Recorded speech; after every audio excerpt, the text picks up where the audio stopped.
Assalamualaikum hörmətli televizor köygüçülər. Erkin Asiya Radiosu Tor televiziyasının həftəlik xəbərlər proqramına xoş gəldinglər. Məzkur proqramımızda bir həftə jarayonida Uyğurlarga dair anlatılған bir qism radio xəbərlərimizni əsiltib ötdümiz. Mən Erkin. Mən Gülçehra. 25 may günü Amerikanın George Washington Universitetida bugünkü Uyğurlardakı kimlik krizisi namlı yığın açıldı. Yığında mutaxassislar və fəaliyyətçilər Uyğur diyamiti duş kelayotgan növbətdəki kimlik krizisi və onunla münasibətli məsələlərini müzakirə qildi.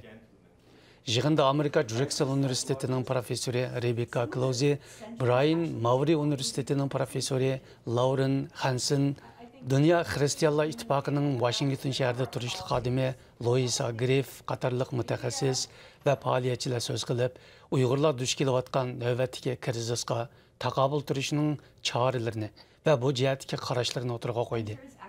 Yig'inda professor Rebecca Closey xonim nuqtali qilib, Xitoyning ma'rif siyosati, milliy ayrimchilik va madaniyatning o'tishi temasida so'z qildi.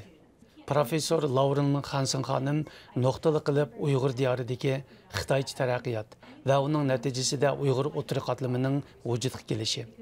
Shuningdek, uning yana Xitoy hukumatining ehtiyoji uchun vayron bo'lganligini o'tirg'a qo'ydi. Uyghur rayonluq səyiyyə tarmaqlarına ait bir xəbərdən aşkarlanışça, ötən yılı 7-ci ayda Xotandakı yığılış lagerlərdə tutqunlarning öpki kesəl bilan yuqumlanish hadisasi yuz bergan. Doirlar Xotandakı 7 nahiyə, bir shahardagi lagerlarda aniqlash ilib berib, 558 kishini doktorxonaga yo'tkigan. Xabarda səyiyyə tarmaqlarının xizmətlari bayon qilingan. Ammo bemorlarning oqibati haqida hech nima deyilmagan. O'tgan yilgi aniqlashlarimiz davomida lagerlarda oqibadan o'lim voqealari yuz berganligi oshkorlangan bo'lsa-mu, o'lim sababi oydinlashmagan edi. Yaqinqi aniqlashlarımizda Xotan ilchi yezisining bir kanit kadri bu yezdagi Abduxoliq Abduali ismli bir bemorning doktorxonaga olib tekshirilib diagnoz qo'yilgandan keyin qayta lagerga akitilganligini dalillagan. O'tgan yili Yangi Sağ'a qarta ilib borgan aniqlashlarımizda Sağan yezisidan 2 oyda 5 kishining lagerdan jasadi chiqqanligi oshkorlangan. Ammo uning sababi oydinlashmagan edi. 29 may günü Amerika Davlat İşlər Ministerliyi yillik xalqaro diniy erkinlik doklati e'lon qildi. Doklatda Uyg'urlarning diniy erkinligiga qattiq bostirilayotganligi o'tirg'a qo'yilib, Uyg'ur rayonidagi yepik tarbiyalash lagerlarining masalasi tilga olindi. Doklatda necha yuz minglagan Uyg'urning tarbiyalash markazi nomidagi lagerlarga qamalganligi ta'kidlangan. Amerika Davlat İşlər Ministerligining shu kuni atiganda doklat e'lon qilish munosabati bilan o'tkazgan axborot yig'inida Amerikaning diniy erkinligi mas'ul alohida elchisi Sam Brownback söz qilib, biz doklatimizda nimalarning yuz berayotganligini hamda kishini intayin parakanda qiladigan ahvollarni tilga oldik. Bularning biri navbatda Uyg'urlar yo'l qo'yayotgan mushaqqatdir. Hozir kishilar u davlatda qayta tarbiyalash lagerlariga solanmoqda. Biz necha 10 yillar ilgarilar g'oyib bo'ldi deb qaraydigan bu hukmlar hozir texmo mukammal holda kengaymoqda degan. U yana bu dokladda diniy erkinlikning qanchalik chekinganligiga oid kishini parakanda qiladigan nurg'un misollarga o'rin berilganligi. Mushu sababli kerakli tadbirlarning ilinishi uchun bularning mazkur dokladga kirgizilganligini bildirgan. Muhaciratdagi Osman Tursun Xotandagi Xitoy saqchi doiralari 2 oydan beri uni Xitoy uchun jasuslik qilishga majburlayotganligini oshkorladi. Germaniyada yashayotgan muhacir Osman Tursunning radiomizga oshkorlashicha, Xitoy saqchilari bir tarafdan uning Xotanda lagerda tutib turilayotgan o'g'lini o'ziga telefon qildirib, Xitoyga hamkorlashishga chaqirg'usa, yana bir tarafdan o'zlari uningga bevosita telefon qilib, agar moslashmasa, Xotandagi oila a'zolarining nobud qilinadiganligi haqida tahdid solgan. Osman Tursun 22 yilning oldida Germaniyaga kelib o'ltiraqlashgan. U 2016-yili ona vatanda kichik qolib qolgan 3 o'g'li Mehmet Ali, Mehmet Emin va Mehmet Tursun bilan Turkiyada bir qitim ko'rishgan. 3 o'g'il dadasi bilan ko'rishgandan keyin normal tirikchiligini davomlashtirish uchun shu yili ona yurtiga qaytgan.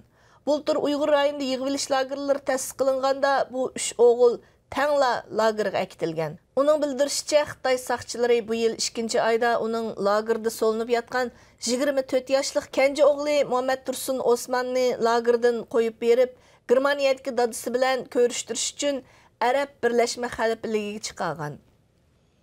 O'rta Osiyoda tanilgan rəssam Haşim Qurban əpəndi Shvetsiya poytaxti Stokgolmdagi bir ko'rgazmaxonada rasm ko'rgazmasi ochdi.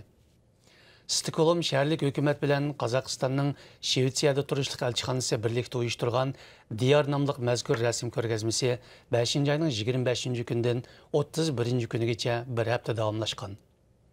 Mazkur ko'rgazmaga Uyg'ur xalqining ijtimoiy turmushi, tarixi, urf-odatlari aks ettirilgan 50 parchadan ko'p rasm qo'yilgan. Rassam Haşim Qurban əpəndi 30 yıldan buyan rəsm icadiyeti bilan shug'ullanayotgan bo'lib, kasbiy mutaxassislarning aytishicha, u qapoqqa rasm sizish va qapoqqa naqsh o'yish qatorliq quyuq milliy puraqqa ega o'yma rasm san'atini tunji bo'lib vujudga keltirgan kishi ekan. Rassam Haşim Qurban 1957-yili O'zbekistonning Toshkent shahrida bir Uyg'ur oilasida dunyoga kelgan bo'lib, u 1961-yildan boshlab Qozog'istonda yashab kelmoqda. Onun əsərləri 1982 yıldan tartib ko'rgazmalarga qo'yilishga boshlagan. O 2005 yılı Qozog'istonning İlham mukofotiga erishgan edi. Türkiye'nin İstanbul şəhərindəki 273 yıllık tarixi ega Qashqar camiasi remont qilinib 25 may cuma günü rasmiy ziyorat va ibodatga echib etilgan. İstanbul'un Ayıp Sultan rayoniga joylashgan Qashqar Takkisi nomidagi bu jami bir masjid va xonaqadan tarkib topgan 2000 kvadrat metrlik qurilish bo'lib, mazkur o'rin tasavvuf tarixidagi muhim shaxslar turgan joydir. Bu joy 1744-yili Sharqiy Turkistonlik Ahmad Murtazo Qashqari apandi tarafidan yasalgan bo'lib, İstanbul'dagi Qashqariyalik Naqshbandi tariqatchilarining dargohi bo'lib kelgan edi. Murtazo Qashqari vafot bo'lib ketgandan keyin bu xonaqaga Abdulla Fidoyi Qashqari degan bir kishi uzun yil shayxlik qilgan.